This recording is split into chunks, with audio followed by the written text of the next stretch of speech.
You guys ready to keep it rolling? Give it up for contestant number 4, Mr. Pete Ludovic. All right, how you doing, Pony Farm? Yeah, okay, that good. So after all these years of working in an office, I finally have my own office. But for years, I worked in what we all like to call the cubicle jungle, right? And my boss, he hated that. He said, Pete, don't call them cubicles, call them personnel management modules, right? And I'm like, can we at least replace some of the crappy yellow fabric on the personnel management modules, right? Especially the one outside the former CFO's office who had the little accident. Yeah, because the blood spatters are not sending the right message, don't you think? Yeah, that can't be good. And I used to pull a lot of all-nighters when I worked there. And invariably, some guy would come in the morning and he'd see me asleep, slumped over my desk. He'd jump up and scream, Pete died in the cubicles last night. And my boss would rush in and say, oh no, Pete died in the personnel management modules. Yeah. Okay, obviously you guys don't work in cubicles. That's okay. But the best thing about the office where I work is the health plan, right? Because a lot of company HMOs, they won't send you to the right specialist to deal with work-related stress, right? Not mine. They're always sending me the same specialist to deal with my particular work situation. And I gotta tell you, I'm not exactly sure what a forensic pathologist does, but it sounds important, doesn't it? Yeah. And nobody wanted to sit next to me and my coworkers, right? No matter where your cubicle was, they never wanted to sit next to us because we're the engineers. I can see the terror on your face right now, yeah. But we are simple people, and we live by 2 simple rules. Number 1, if it's broken, fix it.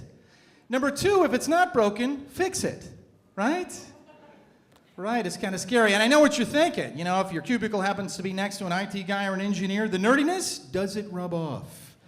I'm afraid to say over years it can. The good news is, for a lot of the attractive women in my office, it cannot be transmitted by intimate physical contact. So that's very good. And I know what you're thinking, Pete, is the nerdiness rubbing off on me? Well, there's a simple test you can do, right?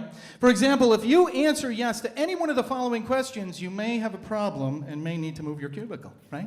For example, if you consider that small USB key, the memory key you wear on a cord around your neck, a fashion accessory, you may be a nerd, right?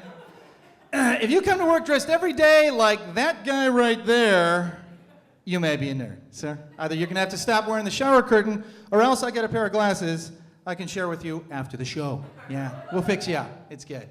Or if when you're rooting for your favorite sport team, right, it sounds a lot less like oh and a lot more like 0010111010, you may be a nerd. Yeah, we got the IT crowd back there. Thank you, I appreciate that. If you come back for the late show, I'll do that joke in hexadecimal. Yeah. And it's okay if you didn't get that joke. We have a name for you in the office as well, normal. Yeah. Do we have any marketing people here? Any marketing people? All right, there you go. And you marketing folks, you're always giving us engineers a hard time, claiming that we don't know how to market. Well, until now that we have the Geek Squad from Best Buys. Have you seen these guys? They dress like nerds, right? And that's marketing genius, right? Because you normal people, you like your nerds to look like nerds, don't you? Right? Gives them credibility, doesn't it? Until they're walking up to your front door and suddenly you're thinking, is that the Geek Squad I called 30 minutes ago or a Jehovah's Witness? Yeah, not too good. And you professional marketers, you're no better than we are, right? You give strange names to products, right? I don't understand this. My favorite one, Panty Shield, right? That's crazy. Sounds like you're expecting an assassination attempt in your groin.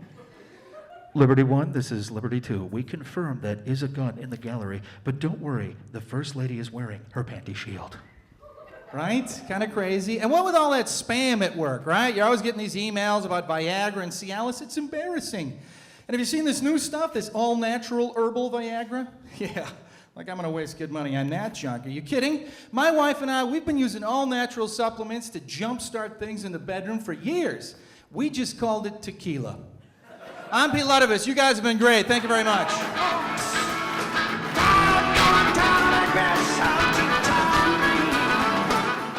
Hey, give it up for Mr. Pete Ludovic.